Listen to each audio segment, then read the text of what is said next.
Okay, today we are going to have a show. We have a special guest today, Janice Mora.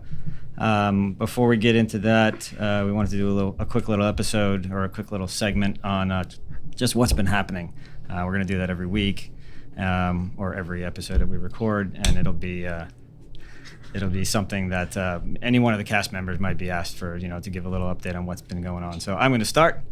And what's been going on with us in the past couple of weeks, two big things in the real estate world. We sold a house in Florida, and we are trying to figure out how to offset the taxes or defer the taxes by doing a 1031 exchange, which means we'd have to buy something else within 45 days, or at least identify that thing in 45 days to defer the capital gains taxes. So when you sell a property, you're going to pay capital gains on whatever the change is and the value that you from where you bought it. Unless it's your primary residence, right? Unless it's your primary. You get a portion of that tax waived. Right. You get a $250,000 waiver on the gains if it's your primary residence per person if you're married.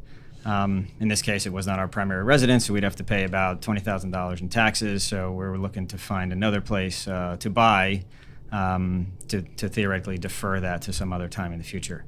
The markets today aren't that great. Prices are still high. Interest rates are higher. So we haven't found anything yet, and we may just have to suck it up and pay for it. But that's what we've been doing for the past couple of weeks, doing a lot of research, spending a lot of time. We went to visit a place today just to see what it was like out in Hillsborough near Adam's house. But so far, right, we haven't identified the perfect thing. So I don't know if you guys have, Adam, you have done this? Have you done an exchange? Yeah, we did a 1031. Okay. Successfully. And successfully, right? It's not too difficult. It's just a little bit of paperwork, and typically there's an intermediary that provides the service that you use. They'll take a little cut, maybe $1,500 or so. Mm-hmm. But if you're looking at saving $20K or $50K on the transaction, it's well worth it. Exactly. And Johnny, you've done this as well, Yep, right? Same thing. Mine was $1,000 they charged, and paperwork, they took care of it entirely, actually. Yeah. Don't you feel like you're in an endless loop, though? Like every time you want to get rid of a house, you have to buy another house? And don't you want to just end it at some point? Well, that's part of the plan. You have to have a plan for when you decide to do that. Well, what you can do to permanently avoid it, and jump in, correct me if I'm wrong, but on the last one you purchase, you make that one be your primary residence, mm-hmm. and then you're out of the loop. Now, the trick is, for the first 2 years, you would need to rent it or put it on the market to be rented. But then if you move into it, make it your primary residence, you're never paying taxes on it. Yeah, or at least you're getting a big deferment or big tax abatement from the amount you can exclude. Yeah. Right. So yeah, the bottom line is, you may not have the plan today, but if you're trying to work out the end of the plan, you got to somehow either just suck it up and pay the taxes, or move in, like Adam said, and make it your primary, then get a big deduction, and then try to cut the loop and get out. But in the meantime, right, it's like your 401k, right? I'm going to pay the taxes later is really what you're saying, right? It's the same thing, right? So it all helps out. So that's one of the things that we've been doing.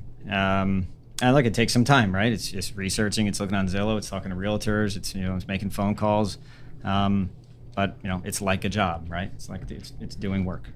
Wade's been doing a lot, I've been doing a lot, and but it's for yourself. It's not for the man. It's for us. Yeah, but I have to say, though, if Ray and I were in the car, and one of the plans I hope is unfolding with the retirement people is that making a chart, an if-then chart, and then all the information that they're gathering that we found out is just going to go on this chart for these kids to be able to say, if I'm going to do this and it's a 1031, then it goes down this way and it teaches. So we're trying to keep or get the knowledge put into some type of platform, so that everyone could then answer that question, like what you said. So somewhere along that says, hey, you're doing this because you're deferring 50 grand.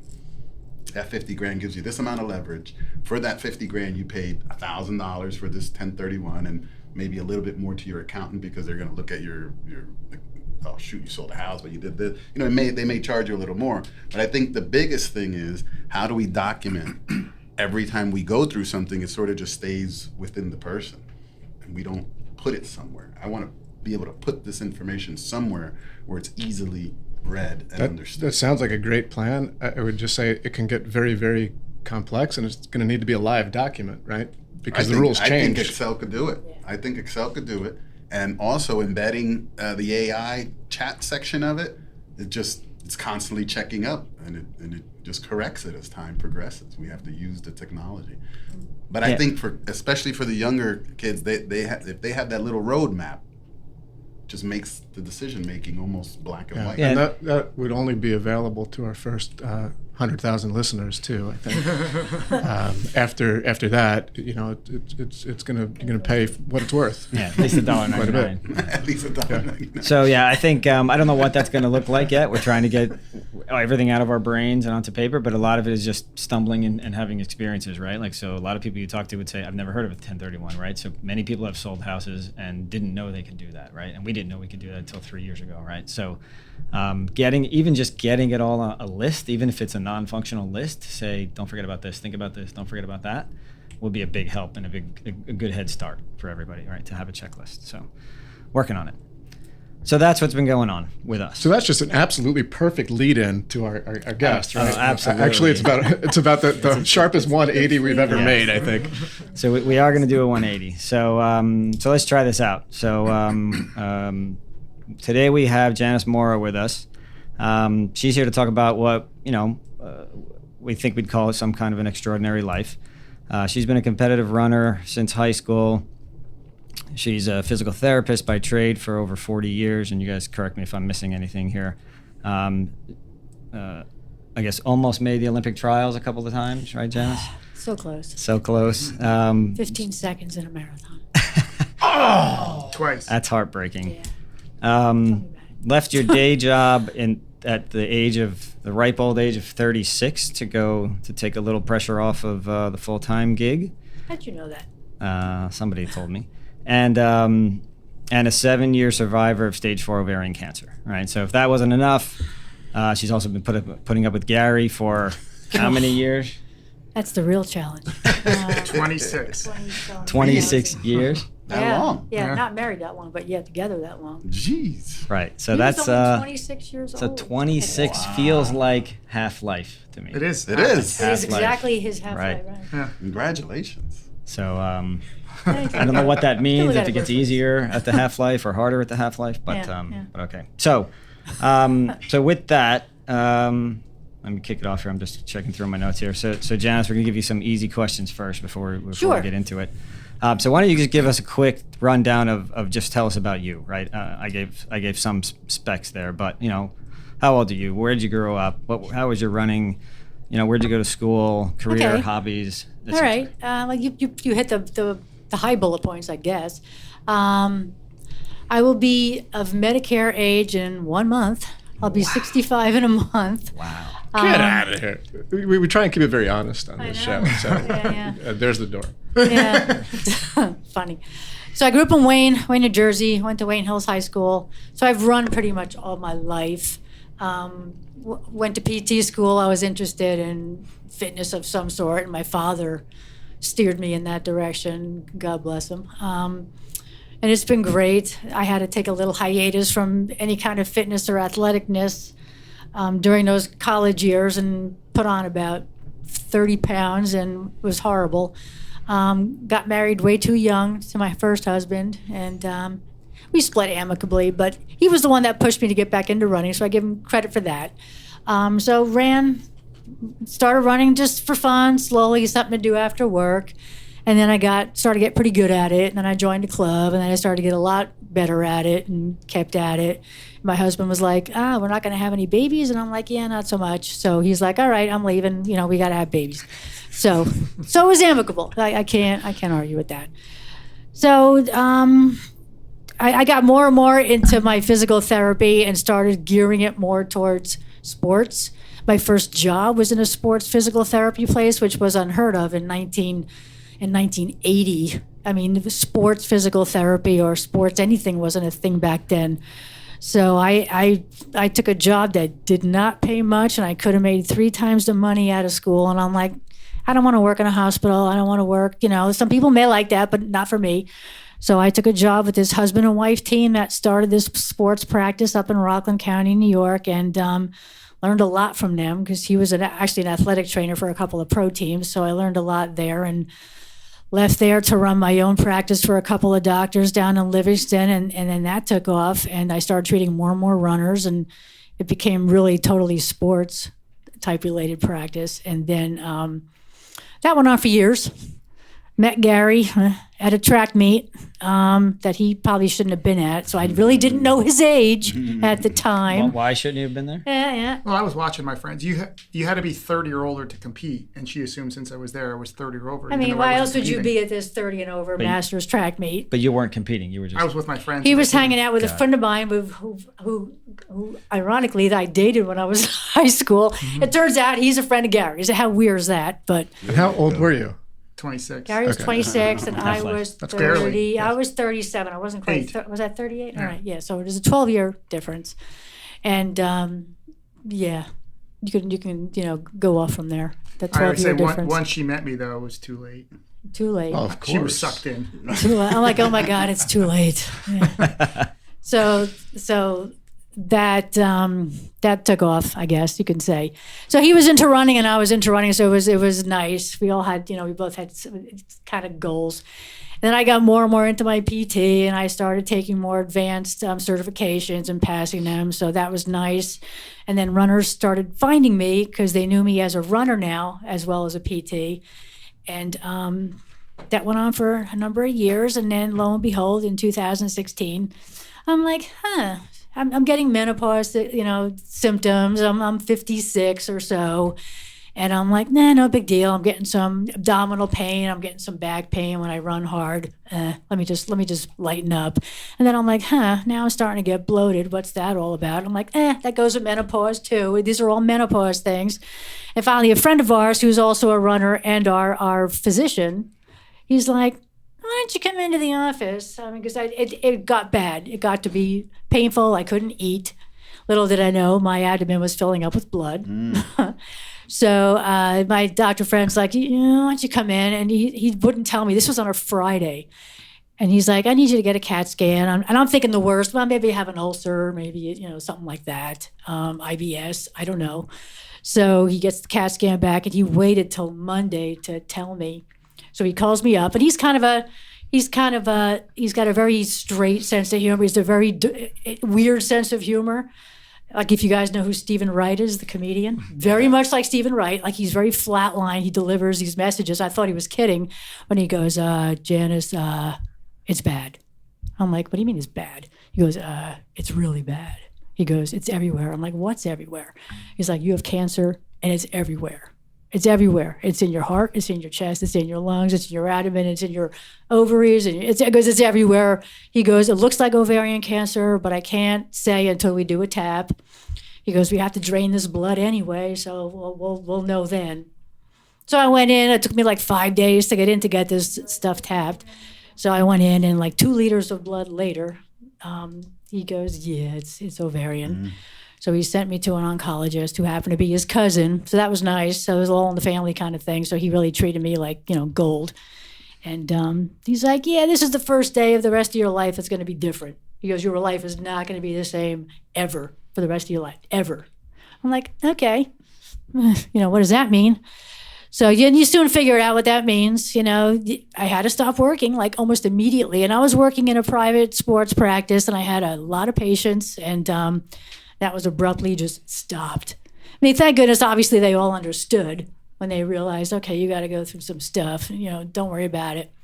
But I kept in touch with him either by text or phone to see how people were doing. But chemo started right away, and I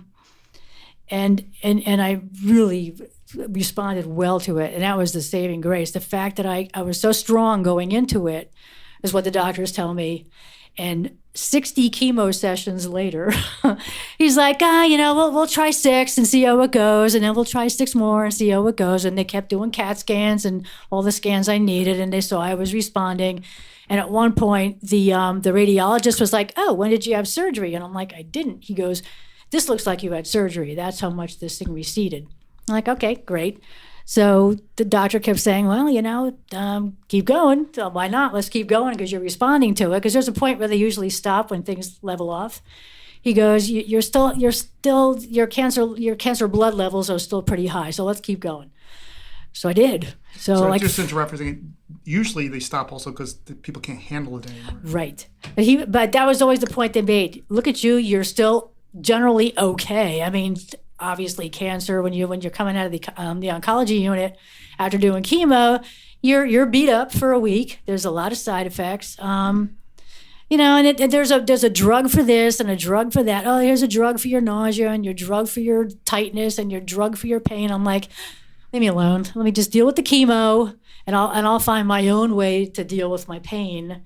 So being the PT that I am, I'm like, okay, my joints are getting tight, my muscles are getting tight. And that's what happens with chemo. You severely dehydrate. Your white bloods are down to like zero, literally zero. I think it was down to like 0 point something at one point. And your platelets are in a tank. So, and your muscles are going to react to that. So I'm like, you know what? Let's get out the foam roller. Let's start rolling and stretching and doing it. And let me get out and just start walking. If I can only walk 150 feet, my husband, Gary would come with me and we'd walk as far as we can and walk back home.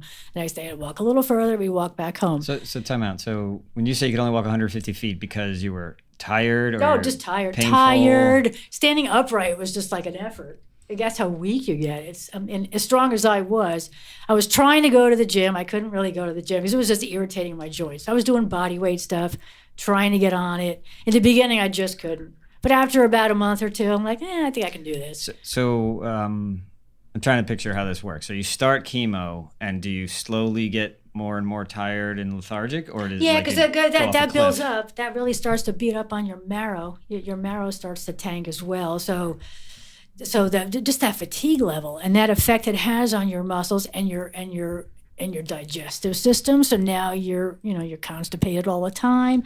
Your heart rate just feels like it's racing all the time. You don't want to eat. You're just not hungry. So you just can't find the energy for anything. So I just tried to stay on top of that in the beginning, just try and keep myself level without going less than. So I'm like, I just want to keep myself a baseline before I start to go anywhere with this. So so the side effects were crazy, but I found a way around it pretty much. Anything in terms of physical therapy. I mean, good thing I kept myself in shape. So I got to say the foam rolling and the stretching really helped. Doing breathing exercises, doing posture exercises, because you just want to fold up on yourself. So posture exercises, breathing, which I told my oncologist. He's like, how come you're not taking any of the pain meds? I'm like, well, I don't want to. He's like, well, what are you doing instead? I'm doing this, and this. He's like, oh, well, we send our patients out to this yoga lady, and patients are like, whatever, it's okay. I'm like, well, why don't you have them start doing this stuff? So meanwhile, I was taking this class, this cancer class at the local YMCA offers this free 2-month cancer class on let's get in a circle and do some weights. So I went there and I'm like, this is terrible. Did you take over the class and teach them? So the teacher that was there, I talked to her, I'm like, this is terrible. These people have terrible posture and you're putting little 2-pound weights in their hands and they're sitting with their face practically on the floor trying to lift 2-pound weights with their hands. I'm like, what is that doing? So she's like, well, you got a better idea? And I'm like, well, yeah, actually.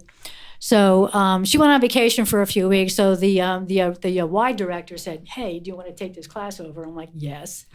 So I did. And I think the patients, the other people there appreciated it. It's like, well, you know what we're feeling. So we trust you. So we just did posture stuff and endurance stuff and more posture stuff and breathing stuff. And it was a lot of fun.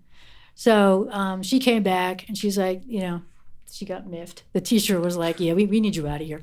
So it was only a 2-month program, and I was like, whatever. So the guy's like, well, we really don't need any more teachers right now because I offered to do it for free. I said, just give me a Y membership and I'll do it for free.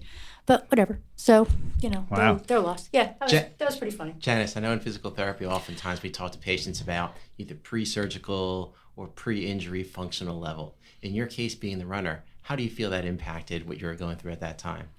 It was in terms of doing physical therapy on myself or with my... In terms of your ability to handle and go through what you just explained, being the runner that you were beforehand.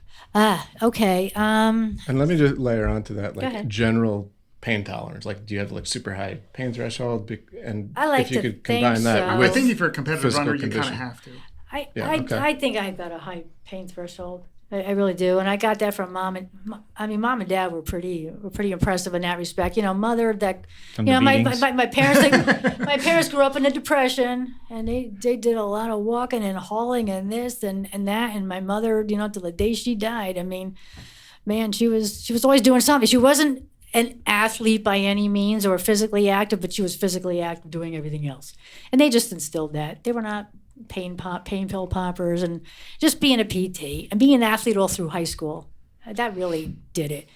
And and you're kind of going, this is what I preach to my patients, do this stuff. So I always make a point to do what I'm preaching, right? I mean, don't you want to be an example for your patients? I get so sick of PTs that preach and then they go off and they're hitting the cigarette break. I'm like, come on. Or Give me a break. the high school gym teacher who's weighs fat as a whale. 900 pounds, and they're even my oncologist at one point, who's not unfit, but he's not fit. He's like, you're just I'm just embarrassed to be around you. He goes, you're more fit than I am. I used to walk to my chemo sessions from day one. Well, run. You run as much No, as I you can. walked in the beginning because I couldn't run. yeah. But I used to walk to the hospital. It was about 3.5, 4 miles, and Gary would pick me up because I couldn't walk home. I would land in the street somewhere. But I did that every time I had to go. And there was a point where I was walking and running to chemo. And then there was a point where I walked and ran 9 miles to their other office in Denville. It wasn't in Morristown where we live. I said, I'm going to go to the Denville office and see if I can do it. So there I am at 7 a.m. and I'm walking and running on Route 53, which is not a big highway, but it's a highway. No It's shoulder. a bus route. No shoulder. So this New York bus stopped me on Route 53, and he's like, "Are you running away from somebody? Are you okay?" I'm like, "Yeah, I'm fine. Yeah, it's Gary. I'm just going to chemo." He's like, "Oh, all right."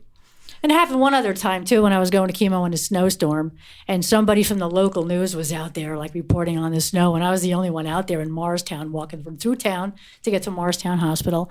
And he's like, "What are you doing out here on this nice day?" I'm like, "Well, I'm going to chemo." He's like, "Oh." That's What do awesome. you say? All right. I know. He's like, okay. He's like, I feel better. And he's like, runs away. But yeah, so everything involved with chemo and getting through it was all me figuring out and using my PT knowledge to get there. I'm like, okay, what can I do to get my red blood cells up? What can I do to get my white blood? What can I do to change or fix my diet or make my diet even better? So it turns out, number one, you can't do much for your platelets. So I gave up on that. And my platelets to date are still on the very low side. And my oncologist last week told me that he goes, you probably really beat up your marrow so much that they won't fully come back. I'm like, all right, he's like, it doesn't affect your endurance. He goes, don't worry about it. I'm like, okay. But yeah, so every time, the doctor tries to push the meds on you, there's just a way around it. There really is. I mean, I went through 62 chemo sessions. So let's go on that. What is the average? Yeah, what's normal? The average for stage 4, most stage 4 ovarians, they give you a 5% chance of survival after 5 years. I thought it was 12. No, 5%. So I'm at 7 years now, so yay. But I just think because I was able to tolerate so much more. Most people have to stop because their body just can't do it. And that's when things go downhill. But I was still responding to like the level 1 care. So even now, my doctor says, if it comes back, he goes, we haven't even gotten past level 1. There's like 3 levels of chemo that you could still be doing. That's still out there. That's still an option for you. But isn't the average person about 15 treatments? Maybe. And then your multiple doctors say they've never seen anybody get anywhere near. Yeah, not much past 20.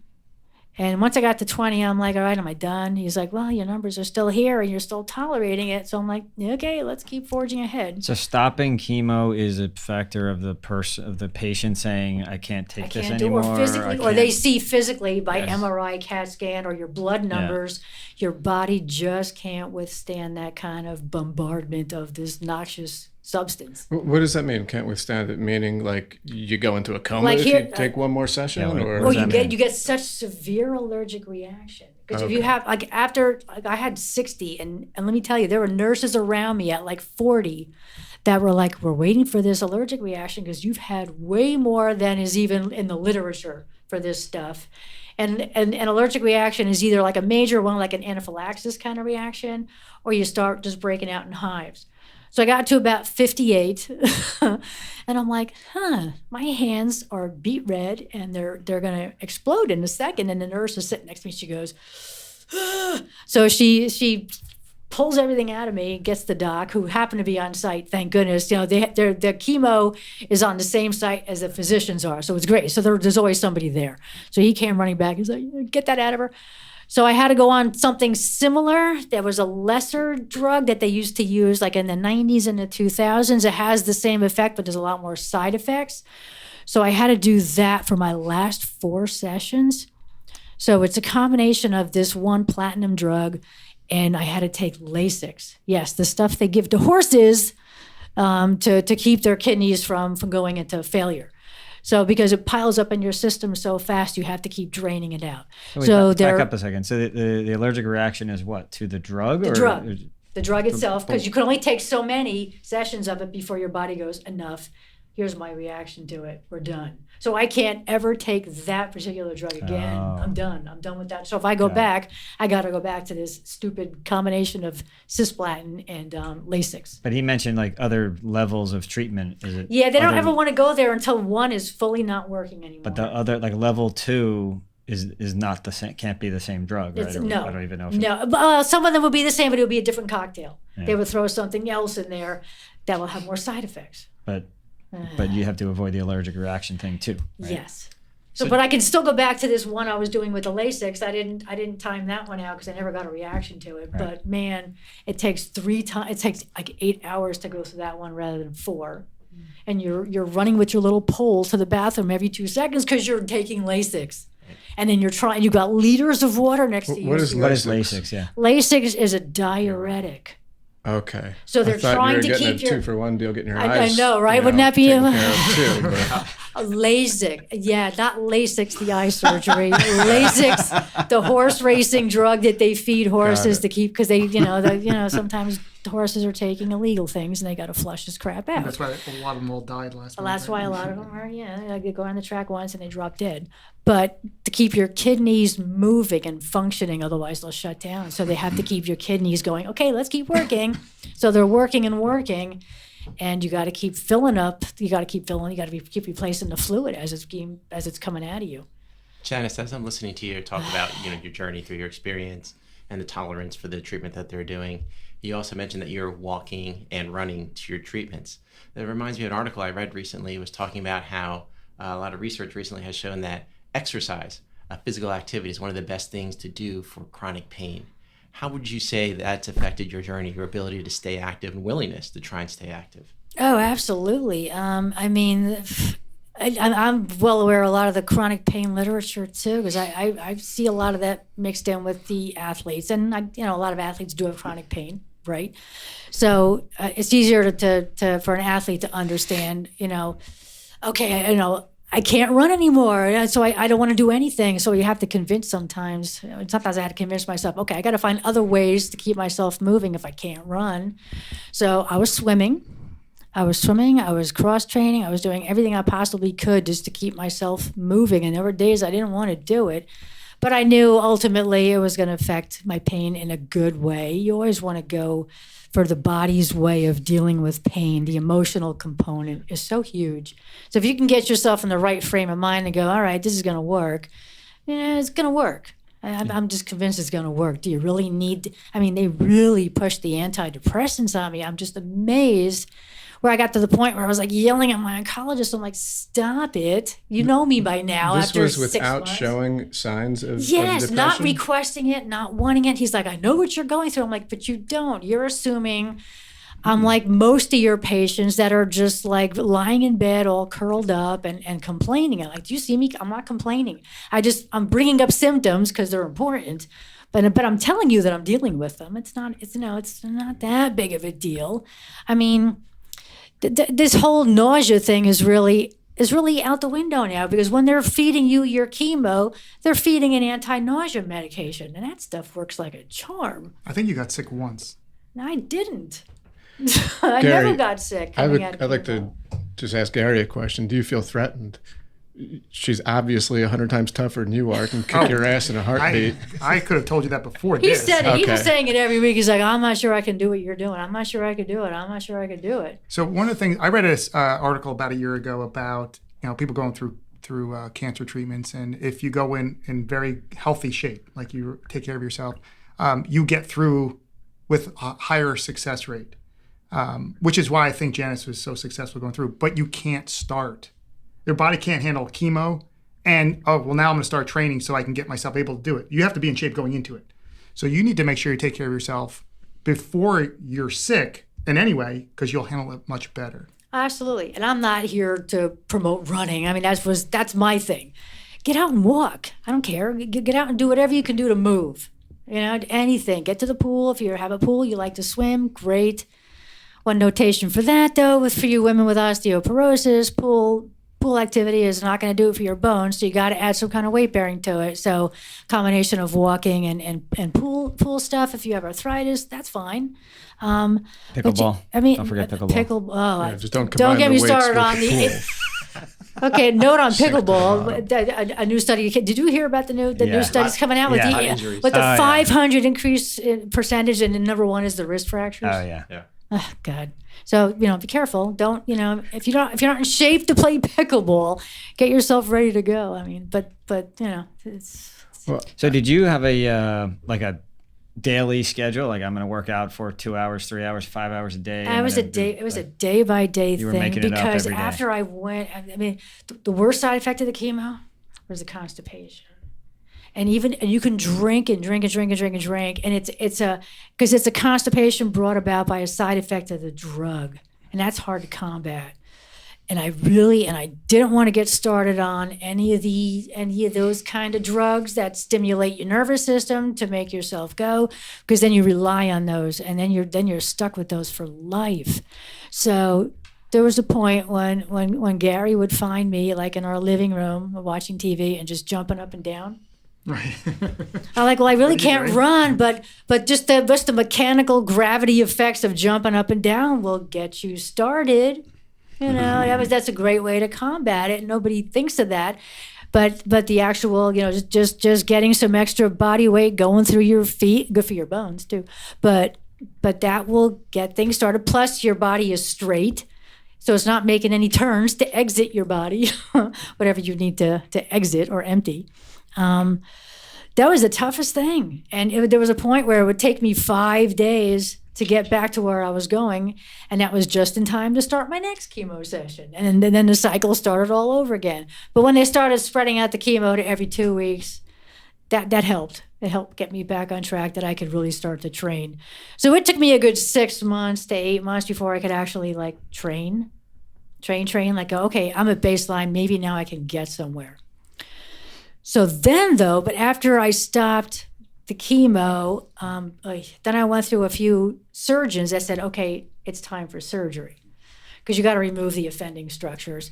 It was since the cancer was all over the place, they can't remove everything, because ovarian cancer is very microscopic, and it doesn't encapsulate. It just goes everywhere. So you can't just start taking things out randomly. You have to try and get everything in a collective, so then you can remove it. So I got to a point where I went to, not that I want to blast Sloan, I went to Sloan Kettering, and this surgeon was like, we can, this is a great time now to think about surgery. And we scheduled it, and he called me the morning of my surgery 2 hours before and said, I'm not comfortable doing this. I don't think I can get it all. I have to cancel it. I was like, what? He goes, I'm not the guy for you. I was like, this can't be. This is Sloan Kettering calling and telling me that. I'm like, all right. So I went to my. So I need to back up. So you said a minute ago you need to collect it all in one place and then remove it. Right. What does that mean? Shrink it down. What does that mean? You have to shrink it. You have to shrink it so you get rid of some of the random cells that might be in other organs. So my constant CAT scans and MRIs, they were being done like every 4 to 6 weeks, they would show me, okay, now it's no longer in your large intestine, it's just here, here, and here, but it's less and less and less. It was always showing up in my heart and lungs, and it still kind of is to date. I still have stuff in my lungs, but it's stable. So you're not But- moving it around. You're kind of like Shrinking it putting down. out the You're random putting out ones. fires. You're putting out fires because it's ovarian and it's metastatic. So you can get rid of a lot of the metastases, but not necessarily the primary. So you're hoping to shrink it all down into the ovaries, the uterus, like the places where it started. So I got really good, but there's going to be some other things they might remove. And my doctor was like, well, maybe we got to remove part of your intestine and you might have to wear a bag. And I'm like, let's keep shrinking because I'm responding and I'm still shrinking. I'm not ready to do that. That's nuts. So, this guy wasn't comfortable doing it. So a few months later, I found a different surgeon that was recommended me by a running friend of mine who's the chief nurse practitioner at Columbia Pres. And she's awesome. So I always trusted her judgment. And she said, go see this woman. And she happened to be in Summit. And she's a great surgeon. She's always got, great feedback from all my patients. So I went to her and she's like, what? Why hasn't anybody taken this stuff out yet? She goes, you're like 93% contained to your ovaries and she goes, yeah, you have some stuff in your heart and lungs, but we can't worry about that right now because that's not going to go anywhere because you have a big layer of tissue that separates your chest from your abdomen. She goes, and you can't penetrate that. She goes, I would never try and go in there around your heart and start picking this stuff out. She goes, we can you still need your heart and your lungs. Right. Yeah, it's good. I'm not a She's like, I'm medical not gonna start scientist, doing but- heart surgery to pick out little cells of it. She goes, we can still work on the chemo with that. She goes, let's get out the offending official Right. organ. Is that the source? Like, well, I don't Yes. understand why you wouldn't And go for I the kept source asking first. my doctor that. I'm like, why are we not taking why are we not removing this yet? He When it goes, first "Well, started, it was all over. They couldn't. it made sense that they couldn't do it at first, but then I started wondering, and my oncologist was kind of like, well, I guess so. Even when it was shrinking down, he was like, well, I guess so. But I don't get that. Like, if you got an oil tank leaking in your yard, you say, like, don't take the tank out yet until we clean up all the dirt. That's Clean like, up all that the doesn't make oil any and that, and sense. it's Why gonna would you just keep take leaking. it Right. out? And that was Okay. my Who am I to too. say? I That think sounds a little weird. correct me if I'm wrong. I think it was at the point where it wasn't going to solve anything because it was already spreading. So why go through all that trauma if it's not going to? Right. In the beginning, I understood that. But then it got to the point where it was when she said it's over 90% contained, she goes, we have to do this at some point because it probably won't get 100% contained because it's in your heart and your lungs. It's not going to drift down to your abdomen and go into your ovaries again. It's already there. So I was like, I'm game, whatever. So, and she's like, okay, you have to remove, the ovaries and uterus and some of your omentum, which is some of the lining of your abdomen, just to be safe. I'm like, okay. So, so we did it, uneventful, thank goodness. The worst part was just having to be in the hospital for more than one day because they won't release you until you go to the bathroom. And I'm like, how can I go to the bathroom? I haven't eaten in 4 days. So I just said, yeah, I went to the bathroom and she believed me and they let me go.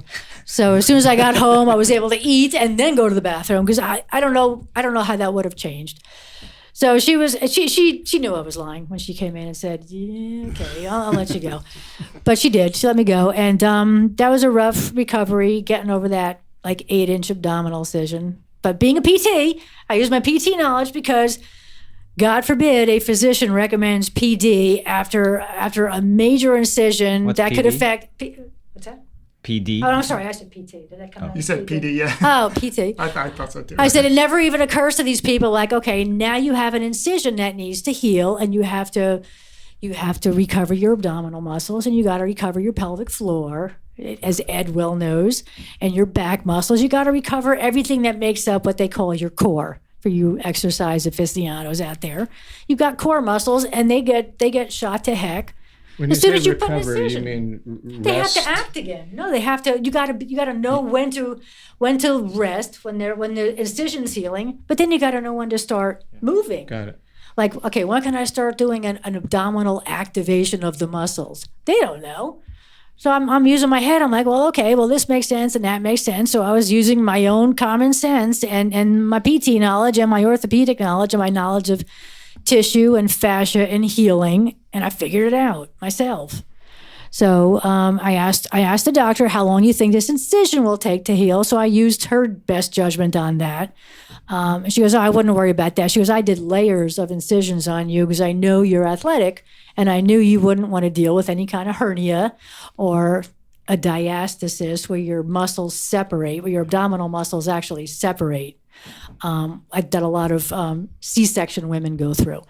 So I'm like, okay, so once I got that cleared, which was only about 3-4 weeks, then I started slowly working on things myself and getting back into it and getting back into the walking and running. And I was still doing chemo. She wanted me to do aggressive chemo after the surgery to go after that 7% of stuff that was still in me. And in case, like once you have surgery, some of the cancer cells can get a little more active again and they can escape, because they're kind of in there moving things around and shuffling things. And so the cancer can reactivate.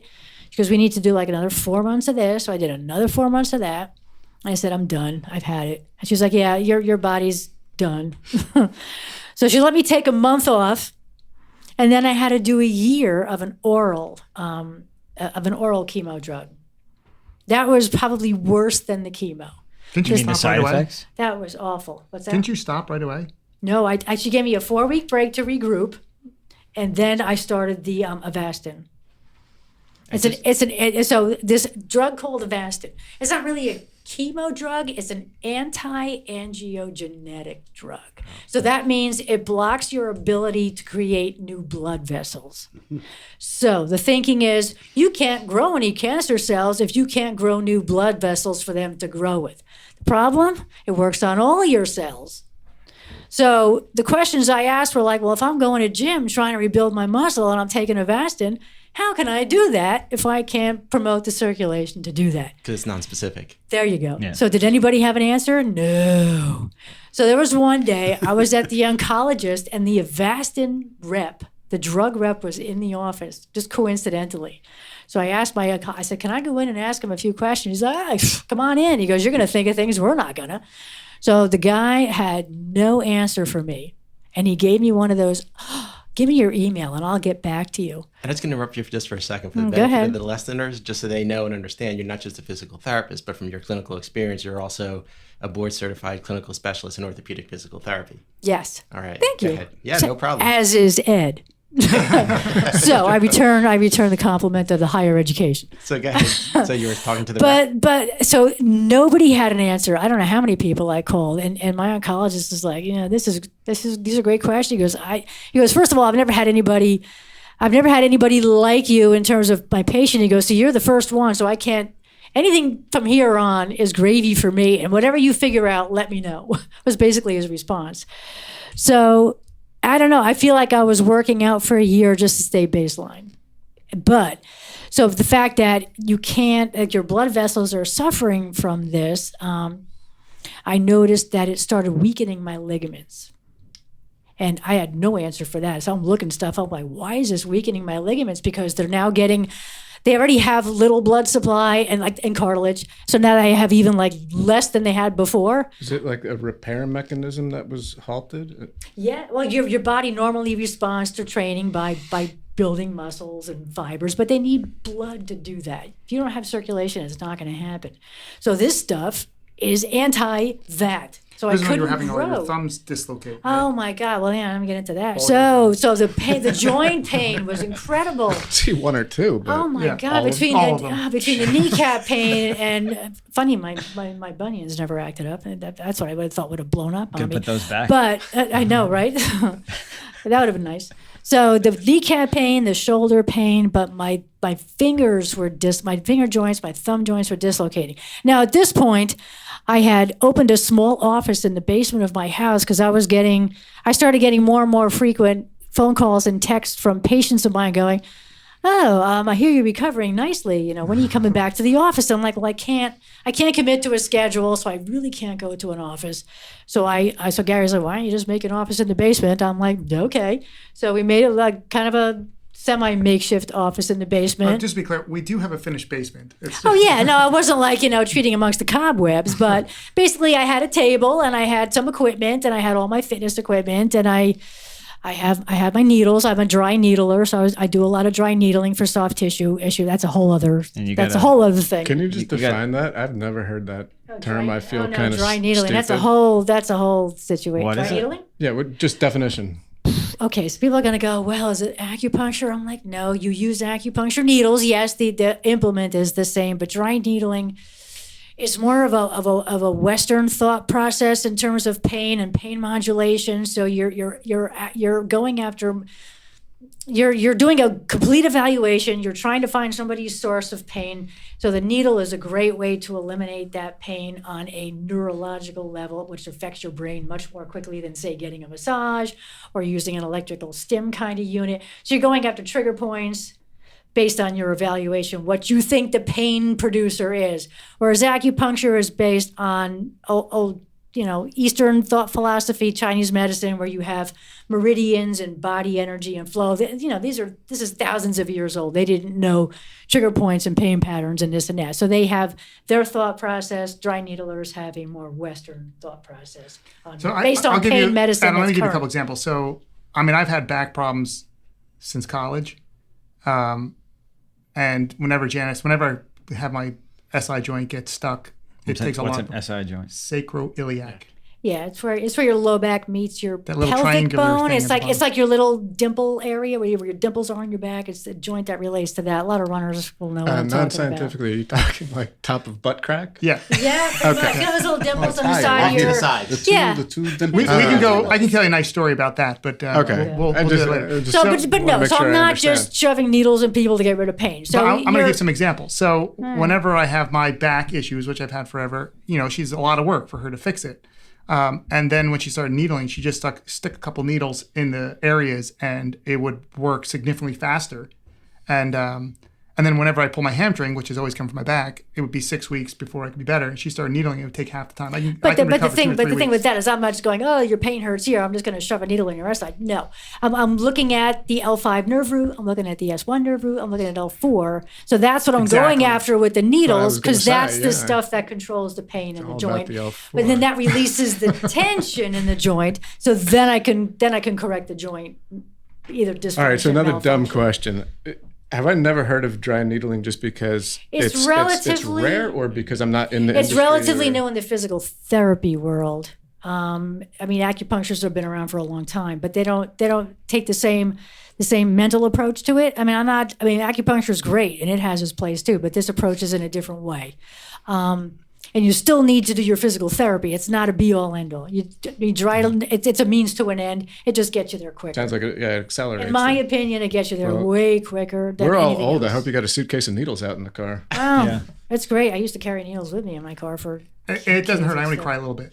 Yeah. He cries a lot. But it's always he's the worst. For I'll Gary, it's tell always you. top of butt crack. Is that where you always do it? Yeah, pretty much. Gary actually likes it a little lower, but we won't go there. I know. Yeah. I've heard that. You're puncturing skin, or just like you're going into the muscle.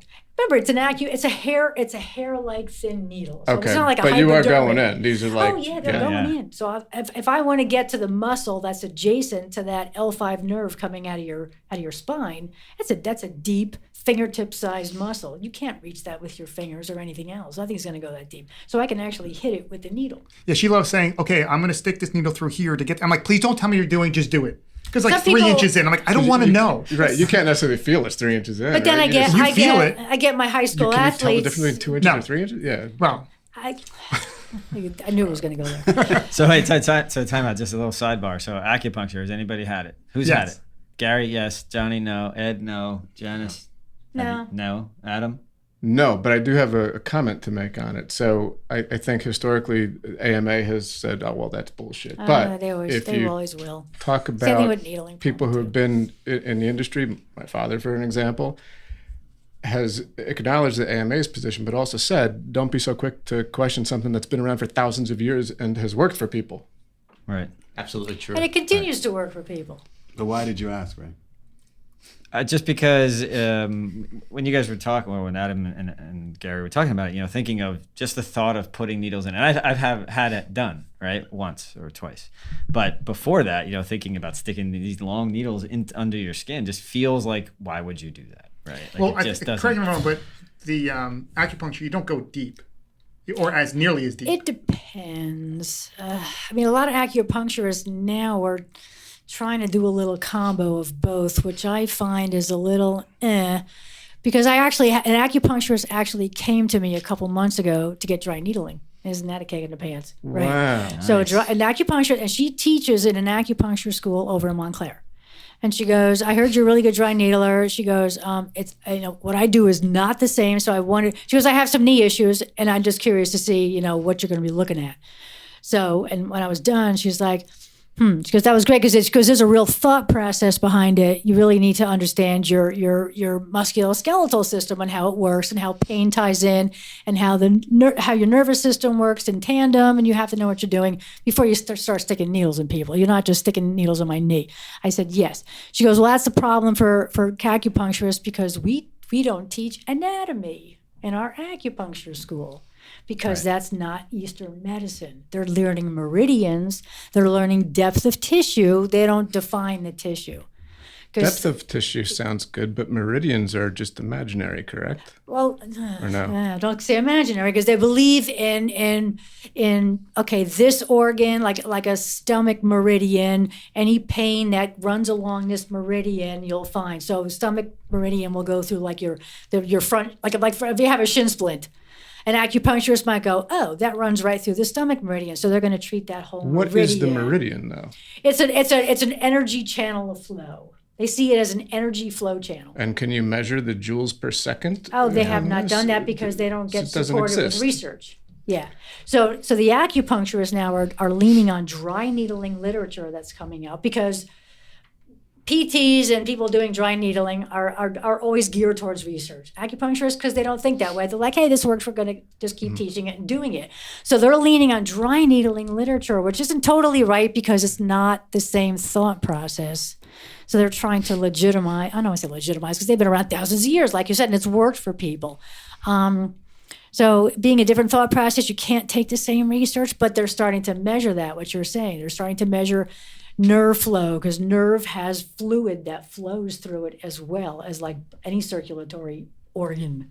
Like there's what they call axoplasm runs through your nerves, much like blood runs through your arteries and veins. So they're starting to measure that.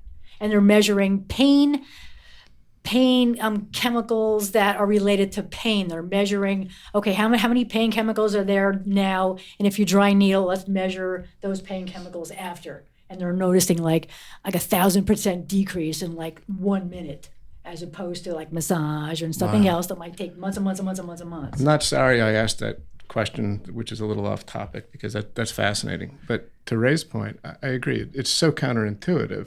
How are you going to make this pain go away? Oh, let me stick some needles in you. I mean, it sounds like a sadistic experiment gone like 180 degrees wrong. But what they're learning now about the brain and how the brain works, it's amazing how you can tap into that by just a needle and how it's positioned in your body. It's amazing what it triggers in your brain. So if I could, I want to get back to a point that maybe most people are thinking about. I can't get it out of my head since you first mentioned it. When you were diagnosed, you said 5%. Well, okay, that's all well and good, but that means a 95% chance that someone with that diagnosis is not going to be around in 5 years. Yes. 95% chance. Yes. So obviously the odds are against folks with that diagnosis in general. So that was my thought process, of course. That was our thought process. I mean, I think Gary thought the same thing. He's like, all right, so we have maybe 5 years. That's what I was thinking. So at that point, and maybe even think, well, I'm in good shape. Maybe it's 10% for me. Maybe a little better than the average. I had to think that way. You have to think that way. How? I imagine a lot of people would think, well, there's so much wrong with this planet and people and politics. I've had a good life. All right, I don't want to go through all this chemo bullshit and feel sick. Had a good life. I'll check out, go on pain meds, make it easy. Why fight? I was only 56 years old. I mean, I wasn't thinking, why not? Well, wait. I don't know if you want to discuss this or remember this, but do you remember your first reaction the first 2-3 weeks of the diagnosis? Who knows? But if you remember, tell me. You didn't want to do it. You were looking for a place to go find outside the country to get euthanized. Oh, God, no. No, I said, I don't want to get to a point where I'm in horrible shape because I saved my life and now I'm non-functioning. That's what I thought about. I'm like, I'd rather go to a state where they will do the, euthanize me rather than have me going through some kind of, where I'm just laying there and people have to take care of me. I don't ever want to do that. So I didn't want to do that right away. So where were you going to go? But look, whether you're Jeez, Gary, you thinking that? whether you're, me. Well, thank you Someone's- for not giving up. Right, my God. yeah, we'd plan to be down another genius that we can't afford to lose. Right. Whether it's 36, 56, 66, 46, it doesn't. I don't know if that matters. For my specific question is why. What was the driving force? What made you say, all right, it's 95% chance this isn't going to work, but I'm going to try it anyway? Because if it was like a, let's say, stock picking, or financial investment, or, anything else in life, most people, if it's a 95% chance of failure, aren't going to do it. I could tell you what I remember, because when she told me this low percentage, and maybe we're remembering this wrong differently, but you were like, I don't want to go through this for that chance and have a miserable 2-3 years of chemo. And I said, well, if I told you less than 1% of people who run, less than 1% of women who run could break 5 minutes a mile ever, forget about the whole population, would you think you would have a chance of doing that? And all your running and everything you've done, you've been in that top 1%. So why would this be any different? Yeah, I guess. good. Gary, Did you gets remember? deep. What's What's up with that? That's some really good insight. It was the best thing I ever The came up first with. few weeks were kind of flipping out. So maybe you're right. Maybe I'm not remembering correctly. That could have be a very right. good memory. But I know that I I have remembered at a eidetic point. memory. I said, if this gets so bad that I'm like a really bad cancer patient. You didn't even want to try it please. first, and I was trying to convince you to at least let's see I what even happens. brought it up with Tony, our physician friend that first diagnosed me. I even brought it up with him. He's like, he goes, I could never do that. I would just tell you to, go to a state, find a state where you can establish residency, and then go do it somewhere else. He's like, I could never do that. For other listeners that either might be going through a similar diagnosis Oh, or have God. loved ones going through something like this, what would you share from your journey that you've learned that you would pass on to other people going through a similar experience or similar diagnosis? People go, oh, you're so strong. I'm like, my answer is, you have to do what you got to do, and if you're still doing well, then you just keep going with it. I mean, you got to have a reason to live, right? You have so if you're talking about loved ones, that's a reason right there, right? So you have loved ones, Yeah, she still lived even with me, right? right? And so you're thinking, okay, how are they going to feel if I'm giving up? They're probably going to feel worse than I am. So it's such a mental game more than anything. Yeah, it's a physical thing you got to endure, but every day's a mental game, and you're trying to find ways to keep yourself, thinking on the positive side. And I did a lot of reading during that time, a lot of professional reading. I'm like, I have this time to really engage my mind. Let me start researching things and doing things and treating patients when I can. So, it's great to have the support of your loved ones, but you really gotta get your head in that mindset. So I'm not sure what else to say. Where would you put yourself on the 0 to 100 or 1 to 100 scale? Pessimist, extreme pessimist is 0, pure optimist 100. Before this event, where would you naturally fall? I know what Gary would say. I'm a pessimist by nature, right?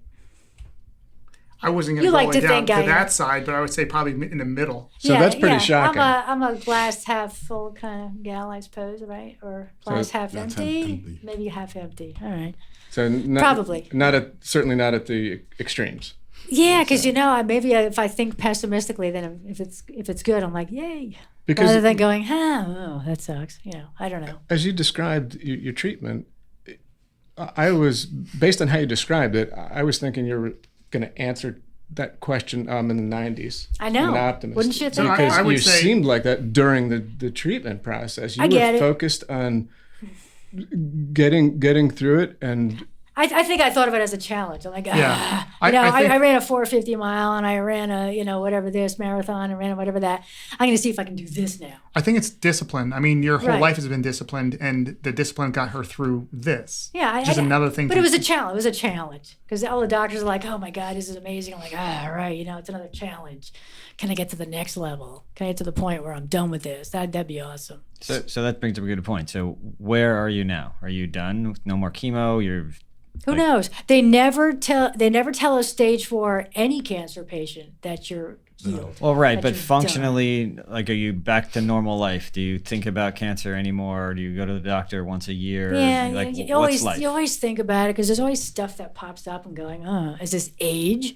Is it my cancer doing something? Is it Well, you have permanent damage that's Right. never going to get better. And the doctor Right. said your life is never going to be the same right? after this So day. you always want, but every little ache and pain now. And as I get older, I'm like, okay. So the most common metastatic site, if you will, for ovarian is your low back. And come on, as a runner and if someone that works out, every little low back pain, I'm thinking, So, Gary, with your back, you should be checked for ovarian cancer what too. I Would that said. make sense? Yeah. I told him to get I his think ovaries. so. I mean, I'm not an removed a while anatomy ago. expert, Yeah, but I'm just saying. But I have a question that was from the starting. And, the podcast has a little bit of a financial undertone to it.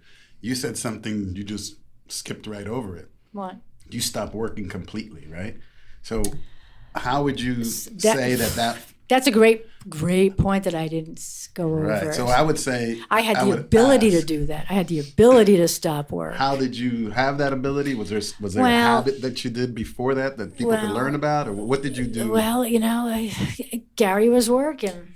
So when he's working and when you didn't need my salary per se, Well, she That's said for a year, nice. she goes, when are you going to make enough money so I don't have to work anymore? I was like, if you don't want to work, don't work. But I know you're going to always want to work. yeah. So I worked. I work enough now. I'm happy with what I'm doing. But at the time, to be able to just shut it down, because I was on a lot of ovarian cancer forums. There's a lot of forums online specific to the NOCC, the National Ovarian Cancer folk, and so many women out there. They didn't have the resources.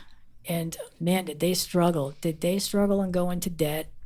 And a lot of them couldn't afford the treatment, or they would go on, public assistance, and they only will allow a certain amount of chemo. It's amazing to me that it's like, oh, you can only have this many sessions, and if you're not done, then well, sorry. So, and a lot of women, and you'd see like weeks later or months later, like, oh, what happened to so and so? Oh, guess what? She passed away. I'm like, oh, geez. And it's probably because she didn't have the resources.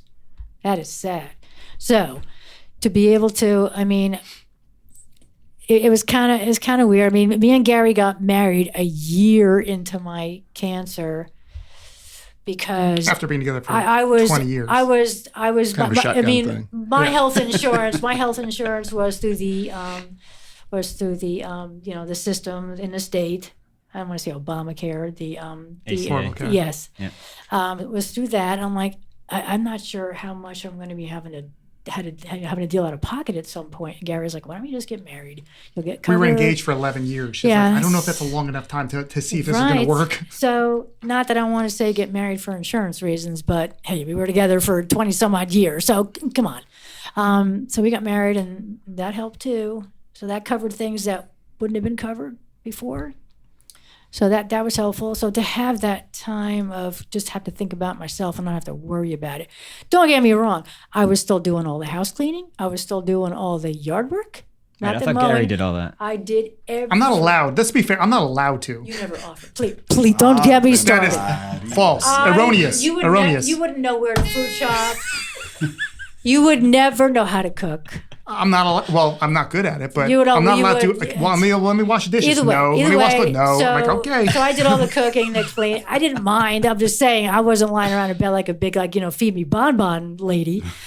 I was doing. I did that for a month after my foot surgery. I'm still milking it even though I'm out of the boot. Like, Jeez. it's like there was a But, well, time, look, but there was a time I remember I was curled up on my Barca lounger there, coming back from chemo, and Gary tapped me on the shoulder. He's like, "Are we having dinner?"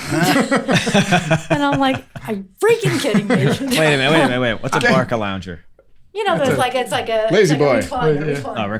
Recliner. I'm going to say that's Oh, erroneous okay. as well, but I don't remember. No, I do, and it's hilarious. The cats were on top of me because they were like, the cats said something. was Gary's wrong. like, come on, it's not like you had 64 You chemo didn't- treatments you or couldn't anything. even make 70. You didn't say it loud. He tapped me and went, If I did, I'm sure it's, do you want me to buy food? You're like, Do you want me to pick up dinner? You're Because like, I'm not going to I cook. just want to know. Do you want me to pick up dinner? It's probably really the way it went. No. Because you knew I wouldn't be able to eat. I wasn't able to eat in the beginning. I lost a ton of weight. I was down to almost 100 pounds in the beginning with chemo because I couldn't. I just couldn't get anything down. But are we gonna eat dinner? It's very I important. was like, what? We have 5 minutes. We have 5 minutes She left. made sure she. I'd like got that to on go there. back to the point where, like, right with the diagnosis, you're thinking, some not so positive things to within 2 or 3 weeks saying, all right, let's do it. I'm game. I see this as a challenge. I'm into it. How did that mindset evolve? Well, once you're in it, then you got to stay in it.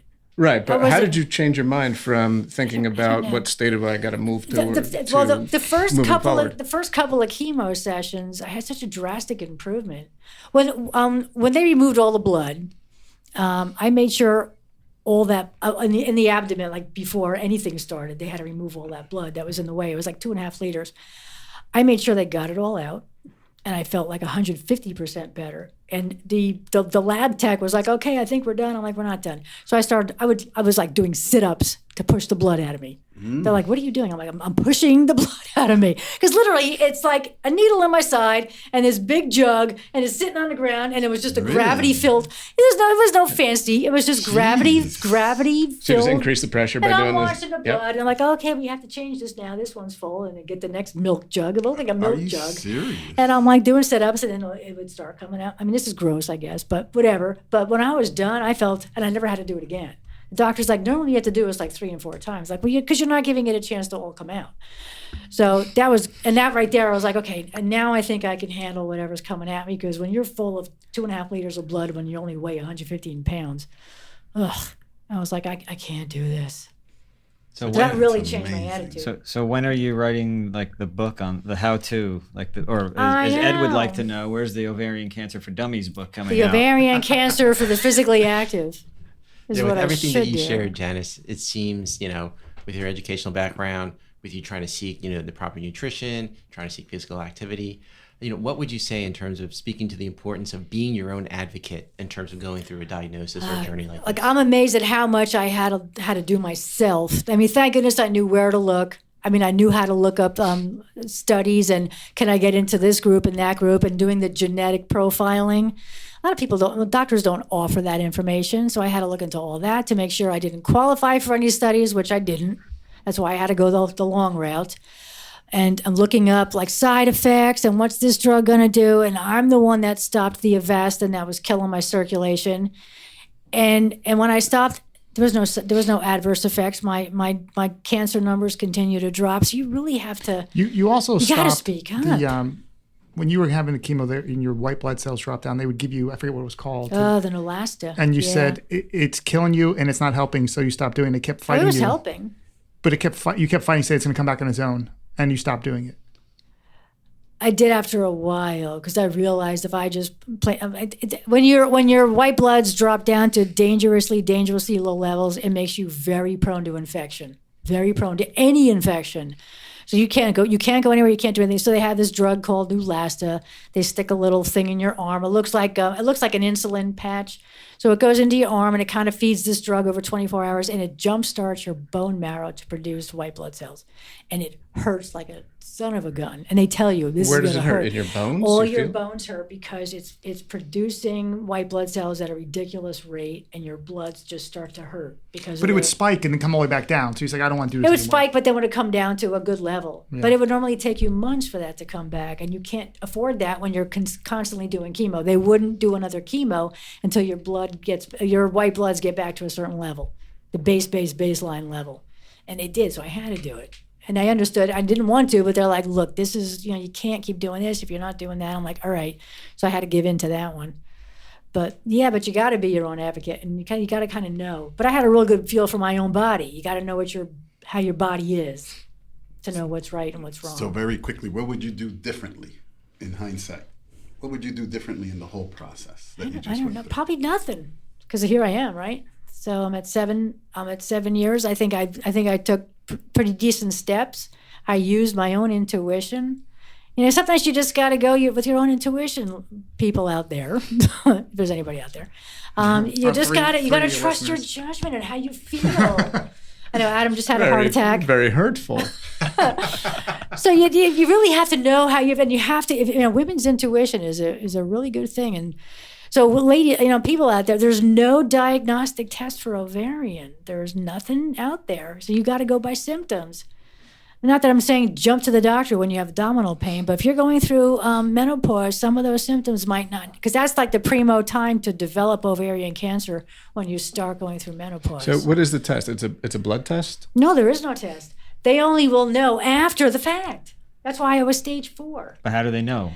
Just if they have like athletes that get tested often and they take their blood, like some of the like higher level triathletes out there. There's a few women like recently that were diagnosed with stage 1 and 2 ovarian, only because they were getting constantly blood worked for like low iron and low this and low that, and they're like, oh, by the way, your CA-125 is here. So that's how do you test the CA-125 concentration? You do a blood test, but it's not diagnostic.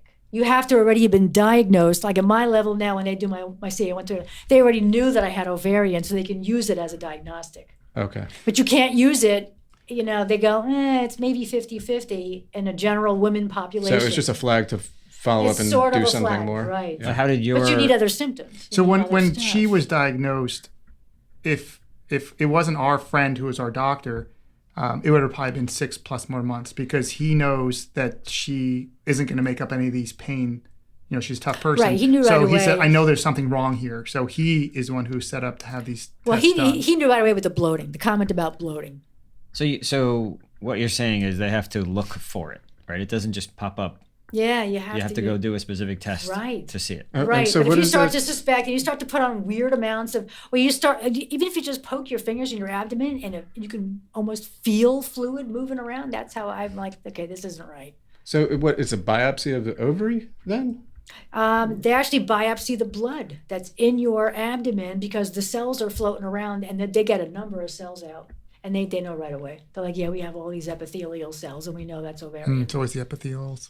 Yeah. Well, there's 3 I've different been kinds of screaming about that for ovarian years. cancer. Mine was the most common, and that's the most that they're going to find in blood that's in your abdomen. So I think there's a common theme here of like, being your own advocate and not living your life, by accident, right? Right. Taking charge of it, being responsible for either your finances or, retiring early to follow your bliss, or being your own health advocate. Unfortunately, I agree. It's very necessary. And Janice, you had the advantage of a health and medical background. Absolutely. That most people don't have. So what do they do? They got to find a friend. Exactly. I mean, anybody can go onto AARP.org. You don't have to be 50 plus to go onto AARP. They've always got people, physicians you can ask that are standing by that you can ask these questions to go, all right, how do I approach this legal end of things? It's great. As much as people blast AARP, they've got some great resources out there for people that might not be able to afford. These are people that are doing stuff for free, like lawyers, healthcare professionals that can answer questions. But I was lucky enough to do it for my parents. But I can't even imagine like older folks that don't have somebody in their family that can guide them. That is a rough path. Which is why you're going to write the book. Right? There you go. You did discuss this years ago about doing a book. I know. My sister brought it up. That's right. She's an editor. Book, my sister's blog, a something to give people a little motivation and guidance. I was going on these forums and helping out, saying, "Look, I'm a professional. You guys have any questions? Let me know." And I would get a lot. I got a lot.